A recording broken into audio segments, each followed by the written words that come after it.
আজ আমরা দেখব কিভাবে মোবাইল ফোন হাইসেন্স টিভিতে কানেক্ট করা যায়।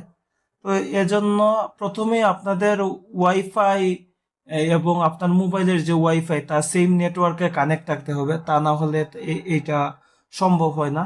তারপর আপনার প্লে স্টোর থেকে গুগল হোমটা আপনি ইনস্টল করে দিবেন, যদি আগে থেকে ইনস্টল করা থাকে তাহলে তো ভালো।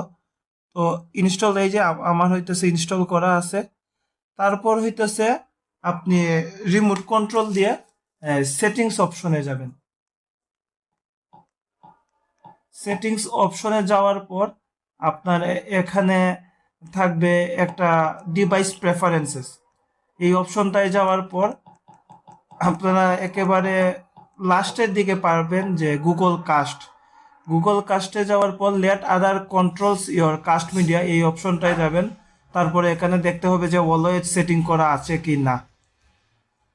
তারপর মোবাইল ফোনে গুগল হোমে যাবেন। গুগল হোমে গিয়ে ডিভাইস অপশনটায় যাবেন, গিয়ে এখানে এড ডিভাইস দিবেন, বা হইতেছে এই যে এই একটু ব্রাউজ করলেই হাই স্মার্ট টিভি বা আপনার যে নামই থাকে এটা চলে আসবে। তারপরে হাই স্মার্ট টিভিতে গেলেন, cast my screen, cast screen. Single app হলে আপনি জাস্ট একটা সিঙ্গেল অ্যাপ আপনি কাস্ট করতে পারবেন।